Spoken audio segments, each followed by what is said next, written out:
Hey everybody, it's Jay again. I'd like to start a new story.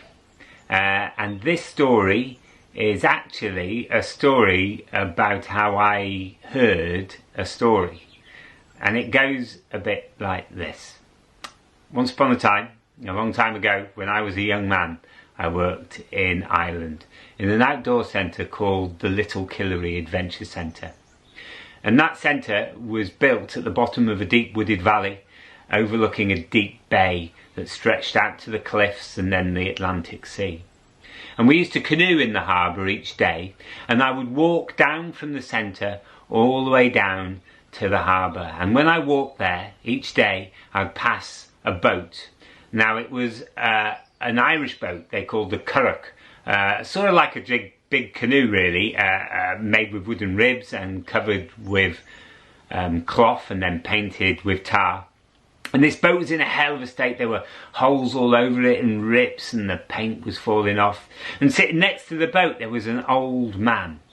I've never seen such an old man. Beard stretching right the way down to his waist, long grey scraggly hair, lines on his face like rivers on mountainsides, and miserable. So miserable. He looked so broken and so sad. Anyway, as you do, you just walk past people like that. You don't look at them. You don't want to talk to them. You just walk straight past. And I did this day after day after day. And then one day on my way down, I was thinking about the boat and I was thinking about this old fella, and I thought, do you know what? This is really bad of me. I need to talk to the fella. I need to see if he's okay. I need just to, have a chat, because we should really, shouldn't we? We shouldn't just walk past, although obviously that's what we usually do. And so I plucked up loads of courage and I went over to him and I said, "Hey, old fella, what's wrong with you then?" And he looked up at me. And he went, "Oh," now you guys, sorry, forgive me, I might do an Irish accent, but it's absolutely useless, but I can't help it. It's in my head, see, this old fella's still in here, so I'm going to have to go for it. So there he was. Oh, young man, you see, I've paddled this boat out to the ocean to go fishing all my life, man and boy, and now, young man, I'm too old to pull the oars, you see. I'm too old to pull the oars. And it's breaking me heart, it is. It's breaking me heart. And I said to him, "Oh, old fella, that's terrible, old fella." And with that, I went to work. And in the middle of the day, I suddenly had this idea. I suddenly thought to myself, listen, I could row the boat for him. We could go out fishing, couldn't we? And that'd be brilliant. So, as soon as I finished work, I went up to the boat, and sure enough, there he was, sitting there, looking miserable. And I said, "Listen, old fella, I've got a plan, listen. And he looked up, and I said, "I can row your boat for you, and you can come out at the weekend, and we can go fishing, and that'll be brilliant, won't it?" And then suddenly, you guys, he looked up at me. And I noticed that his eyes were young. His eyes were sparkling blue, deep blue. Eyes that you could drown in, eyes that you could swim in.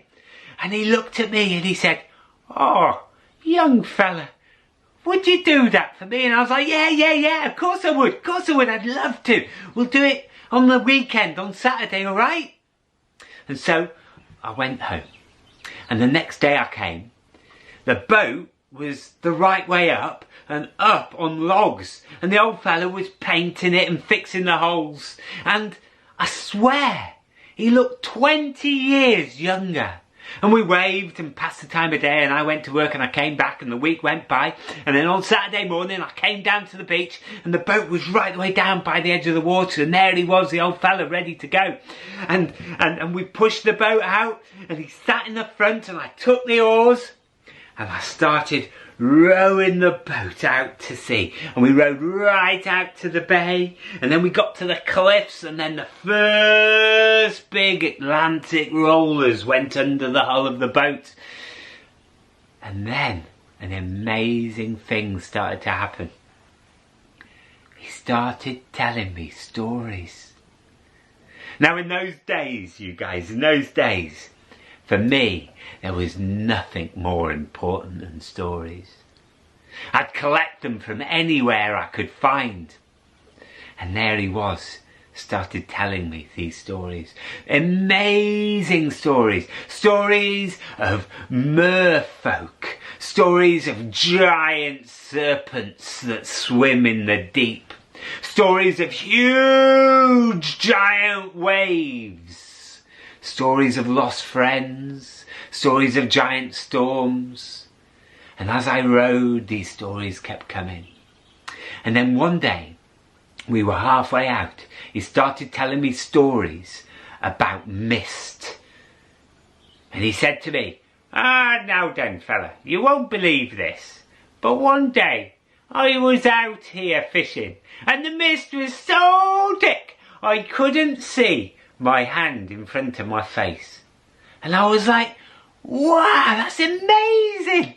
And he said, no, that's nothing at all. He said, one day I was out here fishing and I couldn't see me elbow in front of my face. And I was like, what? That's amazing. Wow. He said, no, that was absolutely nothing at all. He said, nothing at all. He said, one day I was out here fishing and I couldn't even see me nose in front of me eyes. I was like, what? That's outrageous. He said, but one day I was out fishing and I couldn't even see me eyebrows in front of me eyes. And I was like, no way, no way. He said, no, it's the truth. He said, on that day I climbed up the mast to see if I could see over the top of the mist.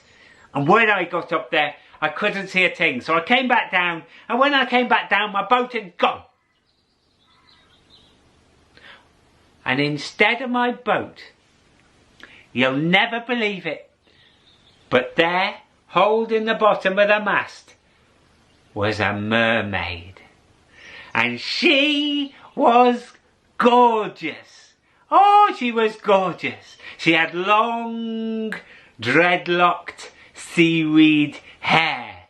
She had yellow, green and red scales. And she played dub shanty in a band on the local island. And he fell totally and utterly in love. And she fell in love with him. But there's a problem, isn't there? You can guess it, can't you, huh? Yeah, that's right. Man can't live in the sea. Mer people can't live on the land. And so, although they were in love, the only time they could see each other was when he came to sea. And this slowly, ever so slowly, broke their hearts. And one day, when he was out there, she said to him, I can't do this anymore. It's breaking me, it's killing me. I'm going to swim away and you'll never see me again. Well, you will see me again, but one day. And the day that you will see me next is the day that you row your boat for the very last time out to sea. And with that, she dipped under the surface of the ocean and was gone from his life forever. Well, that put a bit of a damper on it, to be honest. And later that day we rowed back into the harbour and off I went. Now, the next day I came down and I couldn't see him at all. He wasn't there. The boat was there, but he had gone. He wasn't around. And I thought nothing of it. So I went to work and came back. Again, boat was there. No old fella, so I went home. And the next morning I came, the boat had gone as well. Anyway, I started asking around and nobody had seen him at all. And he'd gone. He'd rowed that boat for the very last time out to sea. To be with his mermaid and his true love. Now, in Ireland, when people die, it's very sad. It's as sad as anywhere else when people die. But after the funeral, they have a wake, a party. And in that party, I drank just a little bit, mind, not too much, but just a little bit too much whiskey. And there was dancing and singing, and the fiddles were playing, and the whistles. And I had a great time. And early the next morning, maybe 1, 2 o'clock, I left the place and I wandered back along the shore. And I remember I'd had just one too many whiskies, and I was staggering around a little bit down the shoreline, and eventually I saw a really comfortable looking rock. And so I lay down on the rock to have a little sleep. And I drifted off. And later that night, I started hearing the sound of waves on the shore. Whoosh, whoosh. And slowly, ever so slowly, those waves started sounding like voices. And those voices started to tell me a story. And by the time I woke awake, by the time I woke up, in my head was half a story. Half a story. And I'm convinced it was the old fella telling me his last story, but playing a trick, just telling me half a story. Now, many, many years later, I learnt the other half. But that's the next part. Take care, everybody. See you soon. Bye.